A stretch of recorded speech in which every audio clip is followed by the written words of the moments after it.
ಪ್ರಾಥಮಿಕ ಶಾಲೆಗಳಲ್ಲಿ ಮಲಯಾಳಂ ಪ್ರಥಮ ಭಾಷೆಯಾಗಿ ಕಡ್ಡಾಯ ಮಾಡುವಂತಹ ಮಸೂದೆ ತರೋದಕ್ಕೆ ಕೇರಳ ಸರ್ಕಾರ ಹೊರಟಿದೆ ಸರ್. ಅಂಗೀಕಾರ ಆಯ್ತಾ? ಮಸೂದೆ ತಂದಿದೆ ಸರ್. ಕೇರಳ ರಾಜ್ಯದ ನಮ್ಮ ಕರ್ನಾಟಕ ಗಡಿ ಭಾಗದಲ್ಲಿರುವಂತಹ ಪ್ರದೇಶದಲ್ಲಿ ಅಲ್ಲಿಯ ಸರ್ಕಾರ, ಕಮ್ಯುನಿಸ್ಟ್ ಸರ್ಕಾರ, ಕನ್ನಡ ಶಾಲೆಗಳಲ್ಲಿ ಮಲಯಾಳಂ ಭಾಷೆಯನ್ನು ಹೇರುವಂಥ ಒತ್ತಾಯಪೂರ್ವಕವಾಗಿ ಮಲಯಾಳಂ ಭಾಷೆಯನ್ನು ಹೇರುವಂಥ ಒಂದು ಕೆಲಸಕ್ಕೆ ಆ ಸರ್ಕಾರ ಕೈ ಹಾಕಿರುವಂಥದ್ದು ಇದು ಖಂಡನೀಯ.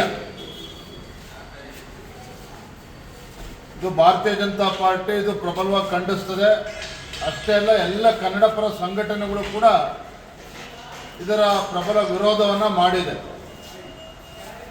ನಾನು ರಾಜ್ಯದ ಮುಖ್ಯಮಂತ್ರಿಗಳಲ್ಲಿ ಕೇಳೋದಕ್ಕೆ ಇಚ್ಛಪಡ್ತೇನೆ,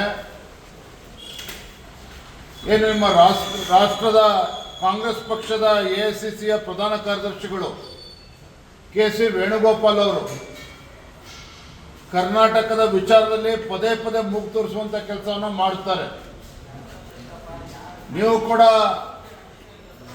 ವಯನಾಡಿನಲ್ಲಿ ಬೇರೆ ಬೇರೆ ಸಂದರ್ಭದಲ್ಲಿ ಕೇರಳಕ್ಕೆ ಸಹಾಯ ಹಸ್ತವನ್ನು ಕೂಡ ಕಾಂಗ್ರೆಸ್ ಸರ್ಕಾರ ಚಾಚಿರುವಂಥದ್ದು ನಿಮಗೆಲ್ಲ ಗೊತ್ತಿದೆ.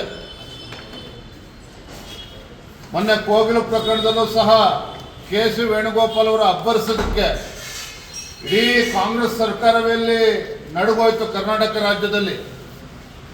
ಹಾಗಾಗಿ ಮಾನ್ಯ ಮುಖ್ಯಮಂತ್ರಿಗಳನ್ನು ಕೇಳಲಿಕ್ಕೆ ಇಚ್ಛಪಡ್ತೇನೆ, ಕೇರಳದಲ್ಲಿರ್ತಕ್ಕಂಥ ನಮ್ಮ ಕನ್ನಡ ಶಾಲೆಗಳನ್ನು ಉಳಿಸುವಂಥ ಕೆಲಸದಲ್ಲಿ ಕೇವಲ ನಿಮ್ಮ ಹೇಳಿಕೆ ಪತ್ರಗಳನ್ನು ಬರೆದ್ರೆ ಸಾಕಾಗೋದಿಲ್ಲ.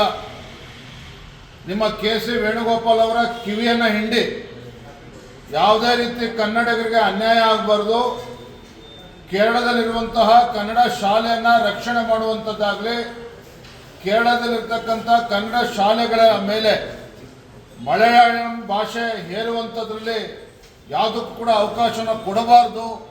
ಈ ನಿಟ್ಟಿನಲ್ಲಿ ಸಿದ್ದರಾಮಯ್ಯ ಸರ್ಕಾರ ಒಂದು ಗಟ್ಟಿಯಾಗಿರ್ತಕ್ಕಂಥ ನಿಲುವನ್ನು ತೆಗೆದುಕೊಳ್ಬೇಕು ಅಂತೇಳಿ ನಾನು ಈ ಸಂದರ್ಭದಲ್ಲಿ ಆಗ್ರಹಪಡಿಸ್ತೇನೆ.